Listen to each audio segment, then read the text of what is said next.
Welcome to Drift to Sleep.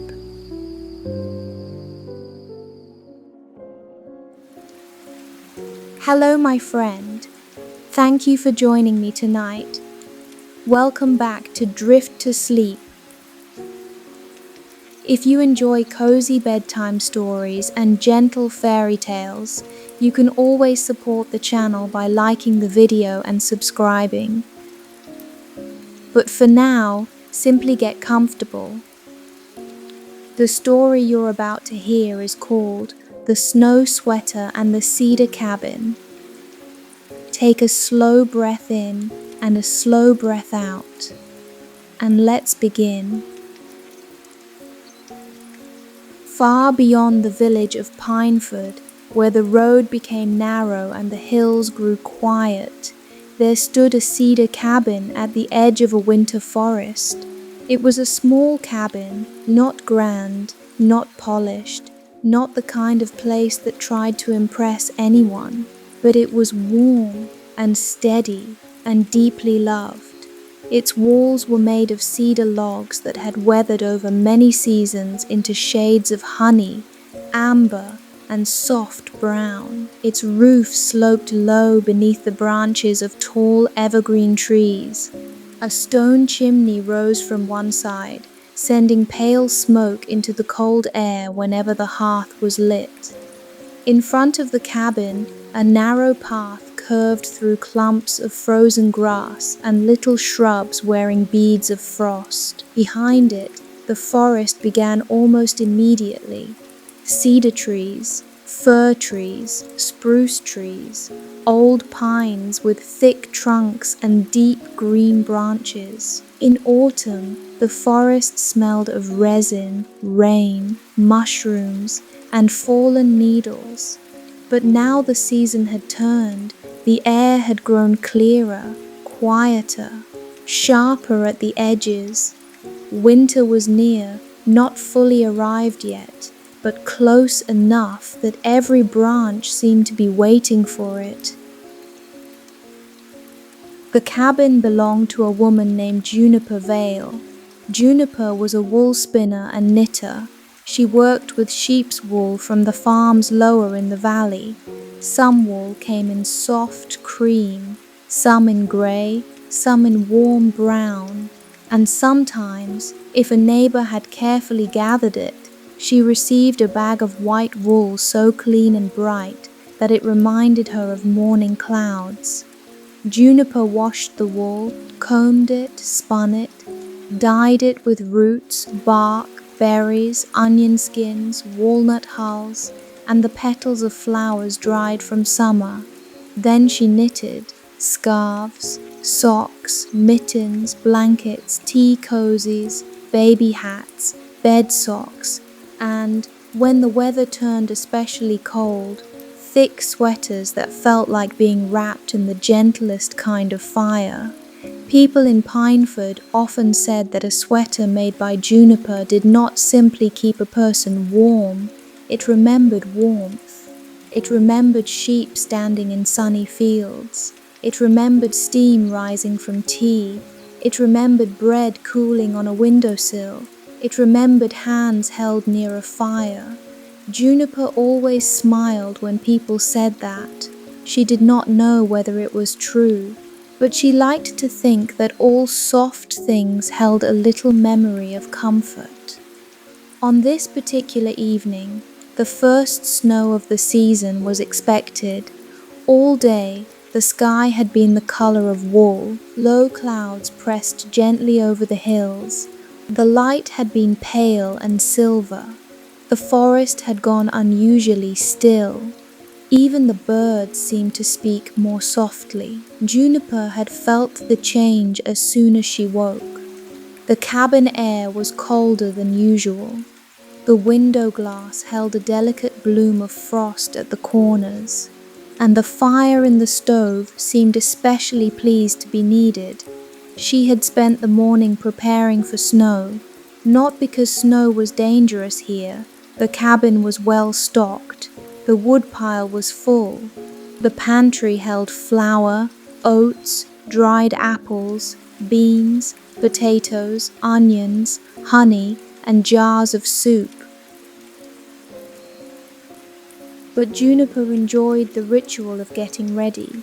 There was comfort in it. She swept the porch, stacked a small armful of logs beside the hearth, filled the kettle, checked the lanterns, brought in a basket of kindling, and laid an extra quilt across the bed.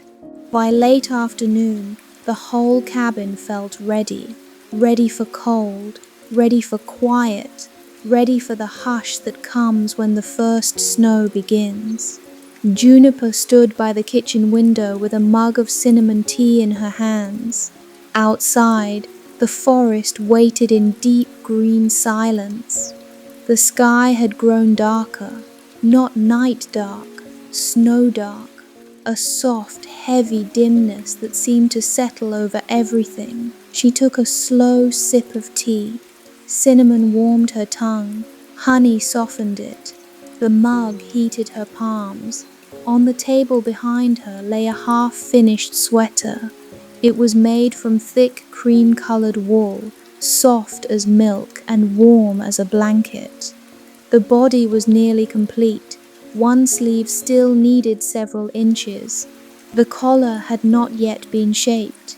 Juniper had been working on it for many evenings. She called it the snow sweater, not because it was white, though it was, but because she had begun knitting it during the first cold rain of late autumn, and she had promised herself she would finish it when the first snow arrived. She looked from the grey sky to the sweater, then back to the sky.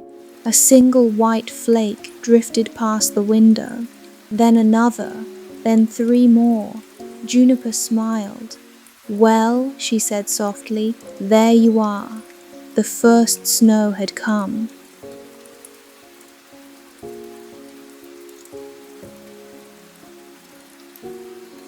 Juniper moved through the cabin with quiet contentment. There is a special feeling that comes with the first snowfall. It makes even familiar rooms seem new. It makes lamps glow warmer. It makes wood floors feel more solid beneath the feet. It makes soup taste better. It makes blankets feel as though they have been waiting all year for their true purpose. Juniper lit 2 more lamps, one on the mantel, one beside her knitting chair. The cabin filled with soft amber light. Outside, snowflakes began falling more steadily. They came down slowly at first, each one distinct against the dark trees, then more gathered, tiny white flecks swirling and drifting, catching for a moment on branches, porch railings, and the rough tops of fence posts. Juniper set her mug on the table and checked the fire.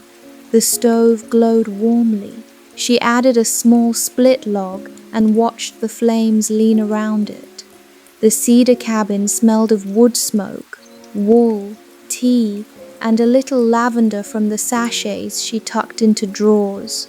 She took a pot from the shelf and prepared a simple supper: potato and leek soup, a little thyme, a bay leaf, a spoonful of cream. While it simmered, she sliced a heel of brown bread and spread it with butter. The soup gave off a gentle steam that fogged the kitchen window. Juniper wiped a little clear circle in the glass with her sleeve and looked out. The forest was changing by the minute. Green branches collected white edges. The ground softened under a thin layer of snow. The path to the woodpile slowly disappeared. She could still see it, but just barely. There was no need to go outside again. Everything she needed was already inside. That thought pleased her. She ate supper at the small kitchen table. The soup was warm and smooth. The bread was dense and slightly sweet. Snow fell beyond the window. The clock ticked on the shelf. Every few minutes, the cabin gave a soft wooden creak as the cold settled outside and warmth gathered within. After supper, Juniper washed the bowl and spoon. She dried them carefully, set them in their proper places, then made a fresh cup of tea. This time, she chose peppermint and honey. She carried the mug to the main room, where her knitting chair waited beside the fire. The chair was old, wide enough for curling up, covered with a faded quilt across the back.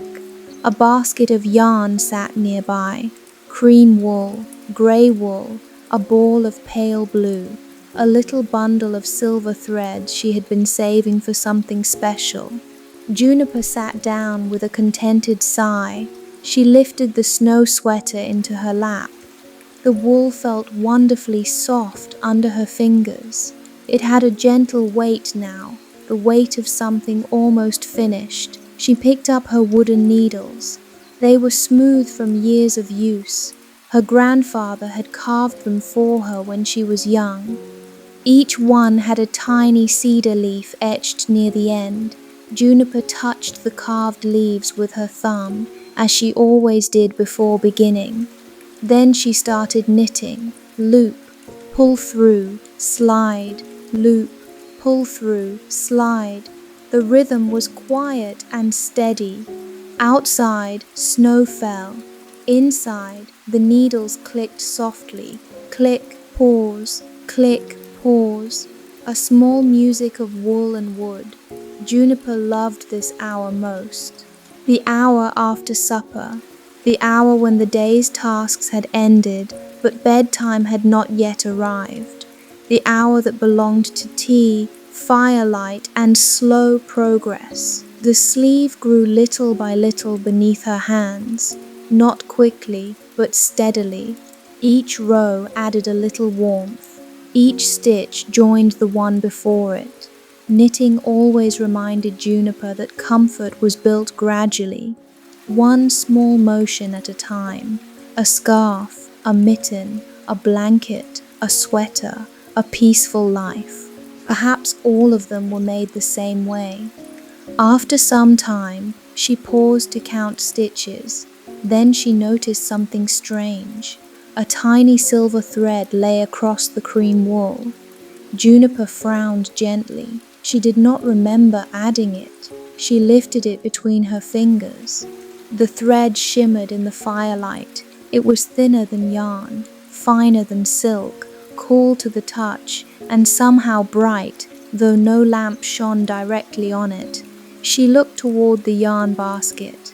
The bundle of silver thread she had saved still lay where she had placed it, untouched. This thread was different. It seemed to have arrived by itself. Juniper held it near the window. Outside, snowflakes drifted past. For just a moment, the silver thread glowed in answer. Not bright, just a tiny pulse of moonlit light.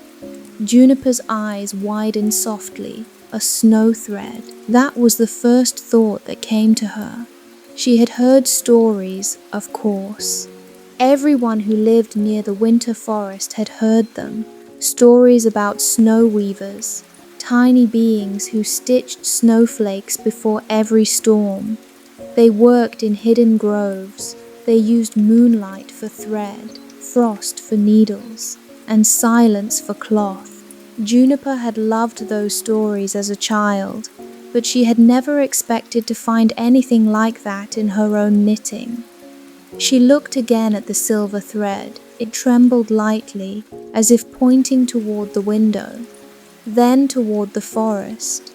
Juniper sat very still. The fire crackled. Snow tapped softly against the glass. The cabin held its warm breath.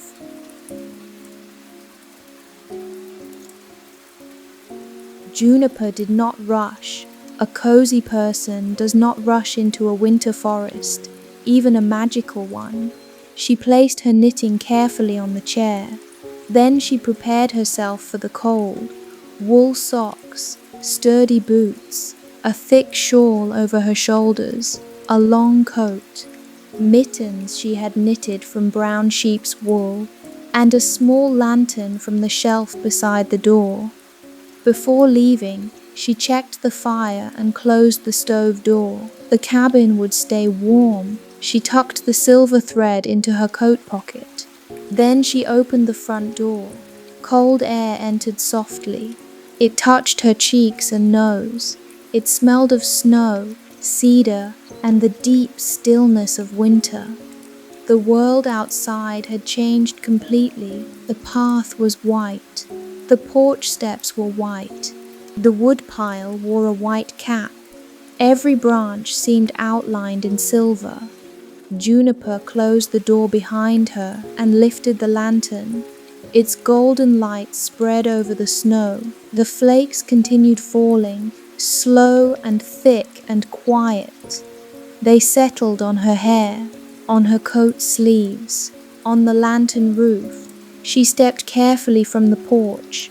The snow was only an inch or two deep, soft beneath her boots. The forest stood just beyond the clearing. Juniper knew these trees well. She had walked among them in every season. In spring, when melt water ran in little streams over stones. In summer, when the ground smelled of warm needles and fern. In autumn, when mushrooms appeared near old roots. And now, in the first snow, she followed the faint line of the path between the cedars. The lantern swung gently in her hand. Golden light moved across trunks and branches. The silver thread in her pocket grew slightly warmer. Not hot, not uncomfortable, only warm enough to guide her attention. At the first fork in the path, Juniper paused. The usual trail went left toward the brook. Another smaller deer path slipped right between low branches. The silver thread warmed. Juniper smiled.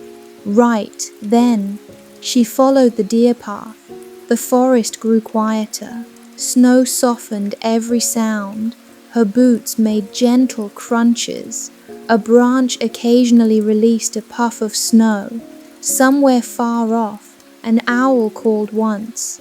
The call was low and round. Then the woods returned to silence. Juniper did not feel afraid. The forest was familiar. The snow was gentle.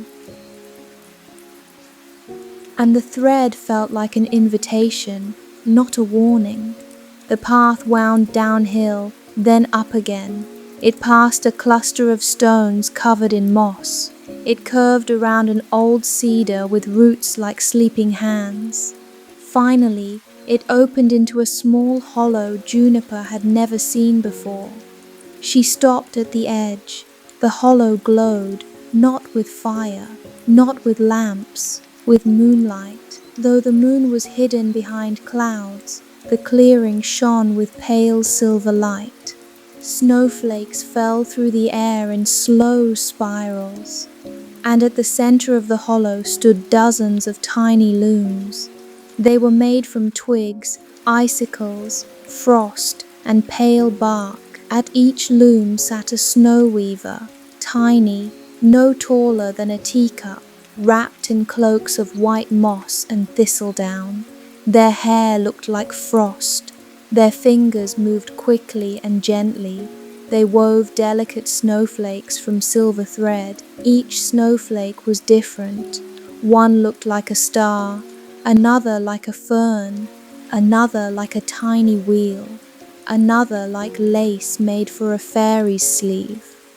When a snowflake was finished, a weaver lifted it from the loom and released it into the air. It floated upward, then drifted down into the forest, joining the storm. Juniper stood very quietly. She hardly dared to breathe. It was the loveliest workshop she had ever seen.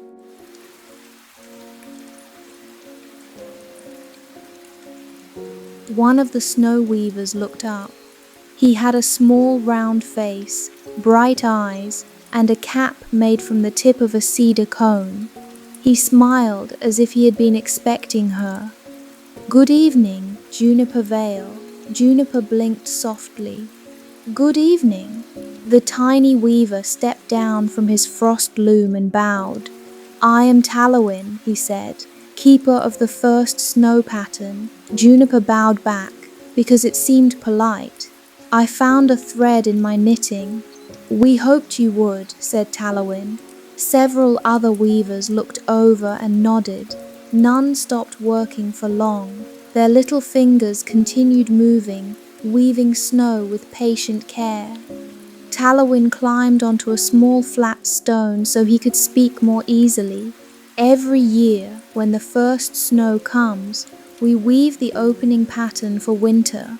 Usually we manage well enough, but this year the first snow wished to be especially soft." Juniper looked around at the falling flakes. "It is very soft." "Yes," said Talawin proudly, "but softness takes careful work." Juniper understood that. Very well, softness was not nothing. Softness required patience, good wool, gentle washing, careful spinning, the right tension in the hands. The weaver continued, "We needed a human knitter who understands warmth." The snow sweater called to us. Juniper glanced down at her coat, thinking of the half-finished sweater waiting by the fire.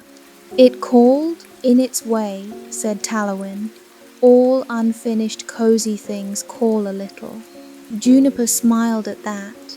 It sounded true. An unfinished sweater did seem to ask quietly to be completed. A blanket half folded, a fire half built, a cup half filled. All cozy things had their own small voices. Talawin led her through the hollow. She moved carefully, stepping only where he pointed. The snow weavers worked at their looms. Some spun moonlight into thread, some shaped frost into patterns, some added tiny knots to the edges of snowflakes so they would hold together while falling. Juniper watched in wonder. The looms clicked almost like knitting needles, tiny, bright, steady, a soothing sound. Click, whisper, click, whisper. At the far end of the clearing stood a larger loom, still small by human standards, but large enough for a snow weaver to climb. Across it stretched a pattern of silver thread. It looked like a snowflake, but not yet complete. A few spaces remained empty near the center. "This is the first snow pattern," said Talawin. "It needs a final touch." Juniper looked at the delicate work. "What kind of touch?" "A warm one." The weaver handed her a needle. It was made of frost, yet it did not melt in her hand. A strand of silver thread trailed from its eye. Juniper held it carefully.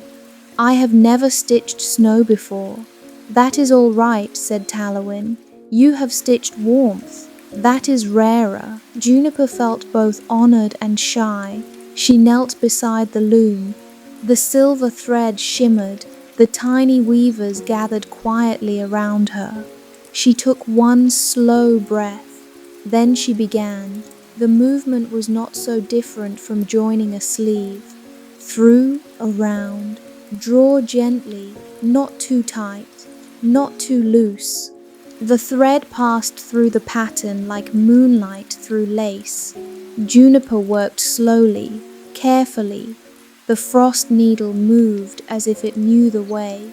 With each stitch, the snowflake brightened, not with heat, with comfort. A soft glow gathered in the center. The kind of glow seen in windows on winter nights. The kind of glow that says someone inside has lit a fire. When the last stitch was complete, Talawin nodded. The whole pattern lifted from the loom. It became a single large snowflake, glowing faintly with silver and cream light. Then it rose into the air, higher, higher, until it reached the clouded sky above the hollow. A moment later, the falling snow changed. The flakes became larger, slower, softer. They drifted like tiny pieces of a dream. The snow weavers cheered quietly. a very tiny cheer, like wind moving through dry grass. Talawin turned to Juniper. "Winter thanks you." Juniper looked upward, smiling. The flakes touched her face and melted coolly. "You're very welcome." The weaver held out a small bundle of thread. It was silver white, soft, and faintly glowing. "For your sweater," he said, "a little first snow for the collar."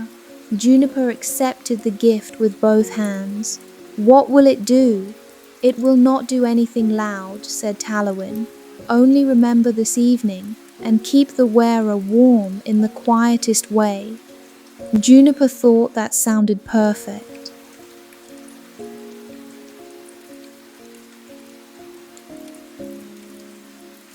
The snow weavers returned to their looms. Juniper stayed for a little while longer, watching them work.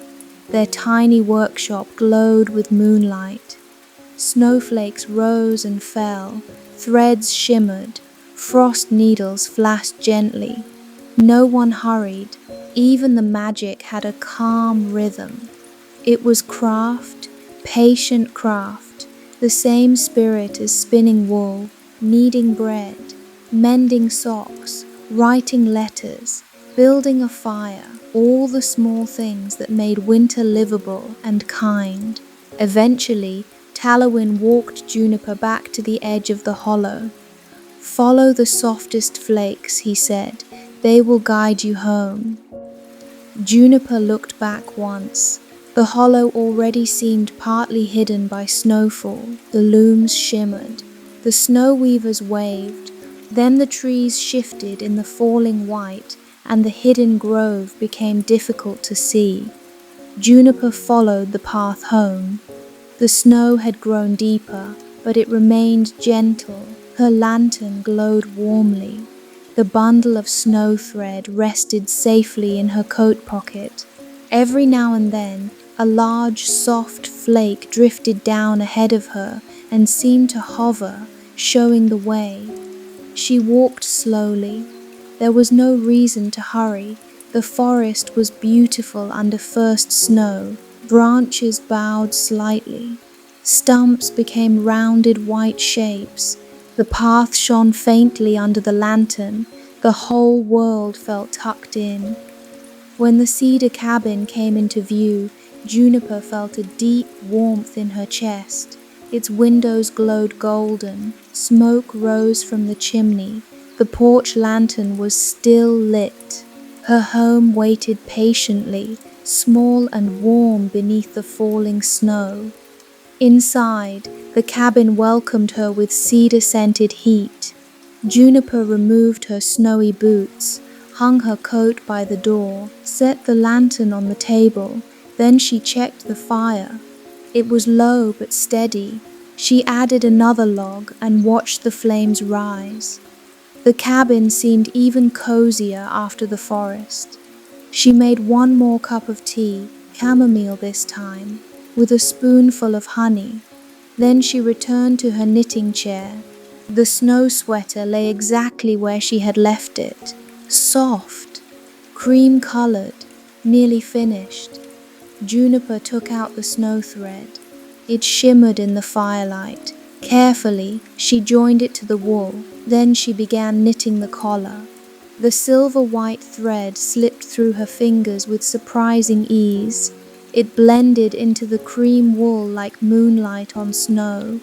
Round by round, the collar grew. The sweater changed, not dramatically, not enough that anyone else might immediately notice.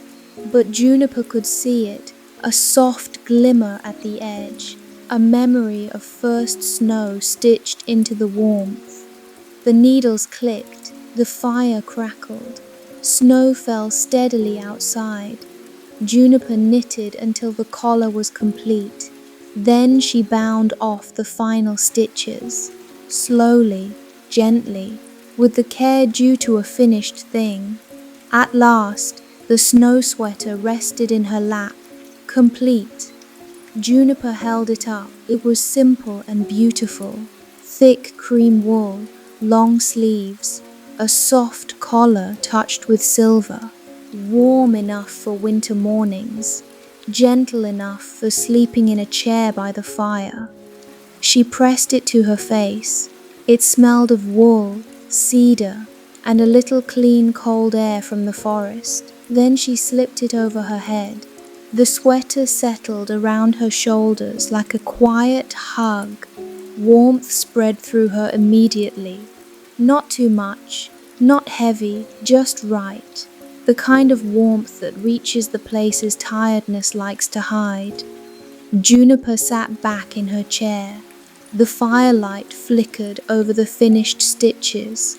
Outside, the first snow continued to fall.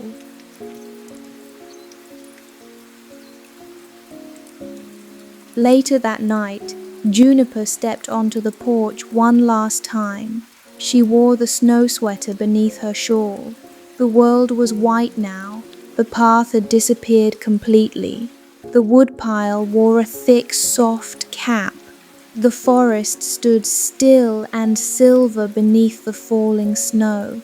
The air was very quiet, that deep winter quiet that seems to wrap around every tree and stone. Juniper looked toward the place where the hidden hollow might be. For a moment, she thought she saw a pale shimmer among the cedars. Tiny lights, tiny looms, a flicker of silver thread. Then the snowfall thickened, and the forest became only forest again. She smiled. Some magic is not meant to be held too tightly. Some magic is happiest when it remains partly hidden. She whispered goodnight to the snow weavers. Then she went back inside. The cabin was waiting. Warm, small, gentle.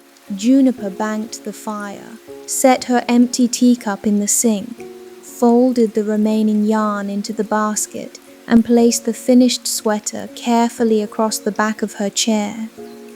Its collar gave a faint silver shimmer in the low light. She prepared for bed slowly. There was no hurry. Outside, snow softened the roof.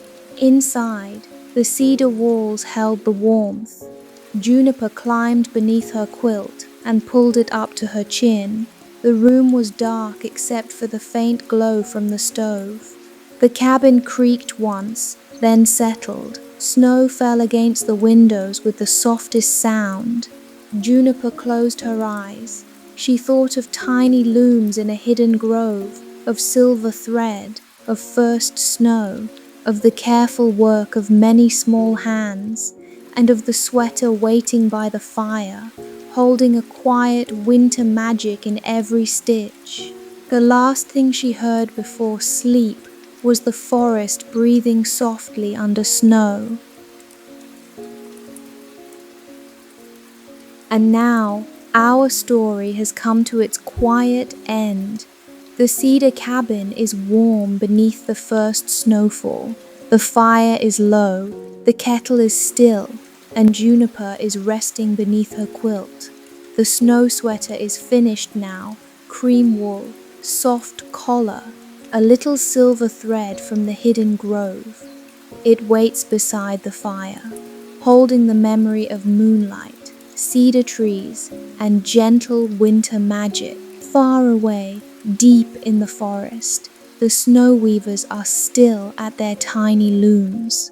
Their frost needles move softly, their silver threads shimmer, and every snowflake they make drifts slowly down into the sleeping world.